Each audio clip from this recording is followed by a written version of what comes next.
Shalom, selamat malam Bapak Ibu dan Saudara yang dikasihi Tuhan. Senang sekali di kesempatan malam hari ini saya, Hanung Sri Hartanto, bisa berjumpa dengan saudara sekalian dalam satu program yang tentunya menjadi kerinduan setiap kita.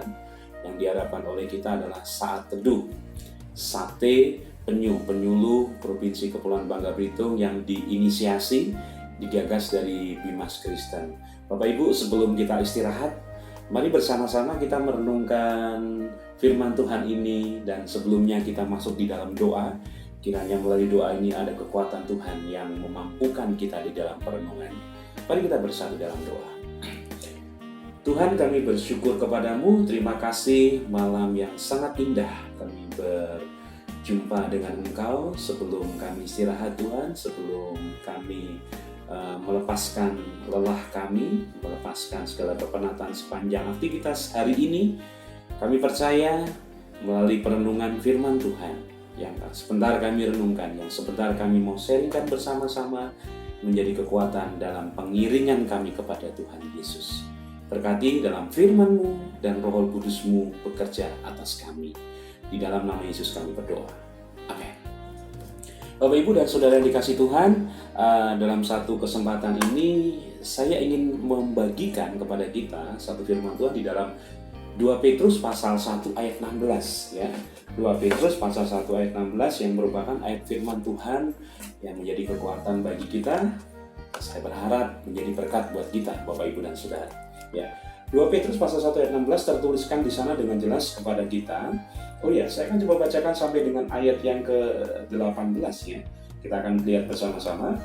Sebab kami tidak mengikuti dongeng-dongeng isapan jempol manusia, ketika kami memberitahukan kepadamu kuasa dan kedatangan Tuhan kita, Yesus Kristus sebagai Raja.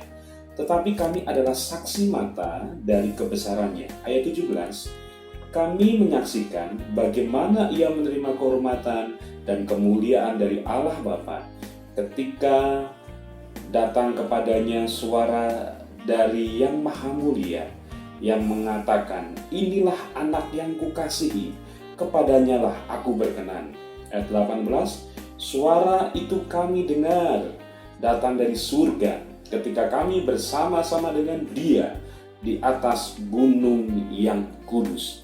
Saudara, ayat ini luar biasa. Ada 3 ayat yang secara khusus dituliskan oleh seorang rasulnya Tuhan Yesus. Siapa dia? Ya, dia adalah Rasul Petrus, dan menuliskan dalam surat ini apa yang diceritakan oleh dia, apa yang dialami oleh Rasul Petrus ini, saudaraku, menjadi kekuatan yang luar biasa. Ayat yang ke-16 seperti tadi di awal saya katakan, di situ dituliskan sebab kami tidak mengikuti dongeng-dongeng isapan jempol manusia, ketika kami memberitahukan kepadamu kuasa dan kedatangan Tuhan kita Yesus Kristus sebagai Raja, tetapi kami adalah saksi mata dari kebesarannya.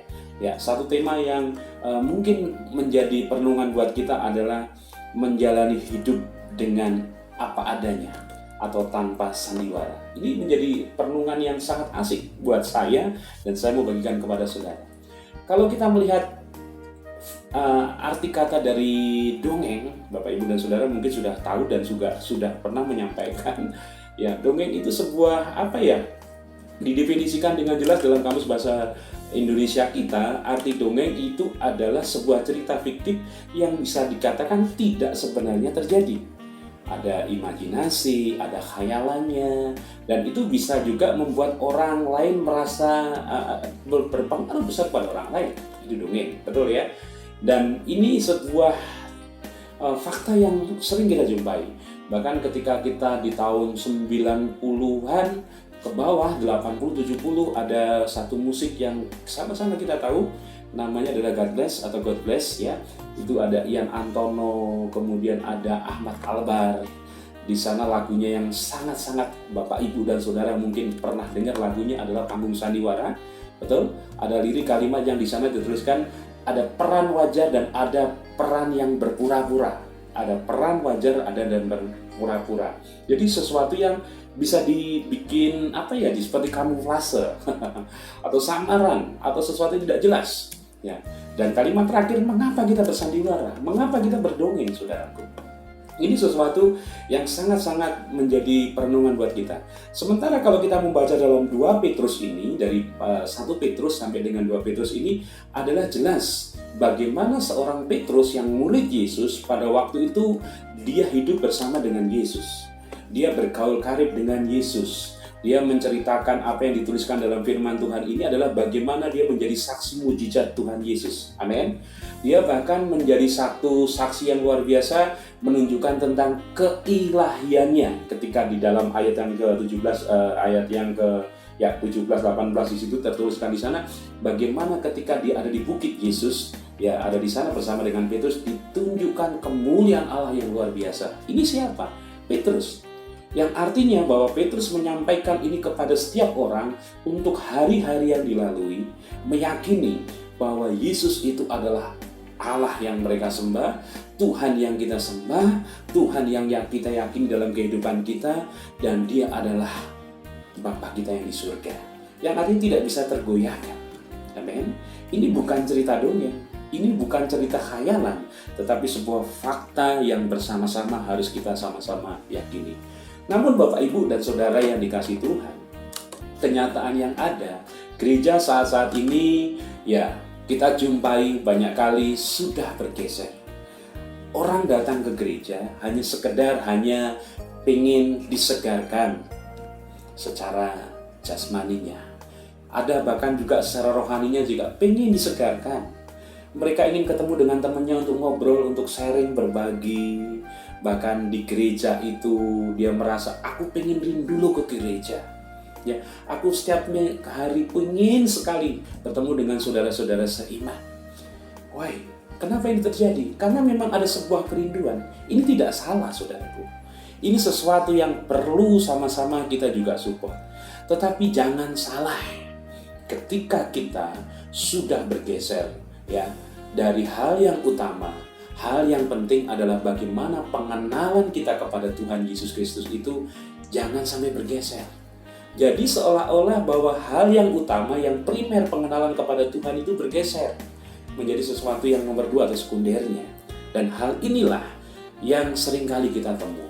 Ya, saya percaya Bapak, Ibu, dan Saudara sebagai hamba Tuhan, pelayan Tuhan juga sama-sama mau belajar kembali, mengajak setiap umat-umatnya, mengajak setiap jemaat-jemaatnya, bahkan komunitas di mana kita dibangun di sana, untuk menyadari kembali bahwa pusat dari segala pusat apa yang menjadi perenungan kita adalah Tuhan Yesus Kristus. Nah, malam hari ini berita firman Tuhan ini saya sharekan kepada kita, menjadi warning bagi kita semuanya. Bagaimana yuk kita membangun umat-umat Tuhan, membangun gereja-gereja yang di mana tempat kita melayani bersama-sama untuk kembali mengingat bahwa apa yang kita dengar ini bukan isapan jempol. Mungkin dunia berkata itu sesuatu yang dibikin oleh manusia.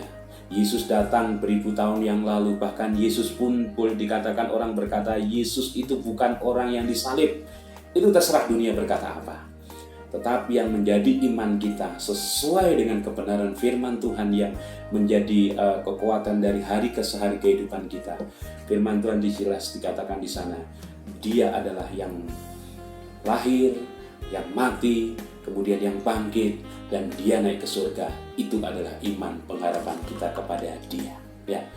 Bapak, Ibu, dan Saudara, kiranya ini menjadi berkat buat kita semuanya. Mari bersama-sama meyakini dalam kehidupan kita bahwa Yesus Kristus adalah sebagai Raja, dan kita terus akan menjadi saksi-saksi yang hidup bersama dengan Dia. Ini menjadi perenungan buat kita semuanya. Mari kita bersatu di dalam doa untuk mengantarkan istirahat malam hari ini dengan sukacita dari Tuhan. Mari kita berdoa. Kami bersyukur, terima kasih Tuhan untuk firman-Mu yang menguatkan buat kami, untuk kami menyadari bahwa Engkau adalah fakta kebenaran yang ilahi yang boleh kami beritakan, yang boleh menjadi kekuatan iman kepada Engkau atau menjadi saksi-saksi-Mu adalah hidup kami Tuhan.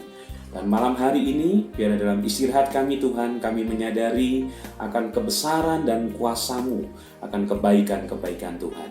Berkati kami malam hari ini dalam istirahat kami, dan kami merasakan sukacita dan pengharapan yang baru ketika kami besok pagi bangun dengan tubuh jasmani, dengan roh yang kuat di dalam Engkau. Di dalam nama Tuhan Yesus, kami berdoa mengucap syukur kepada Bapa di surga. Kami naikkan doa kami. Haleluya.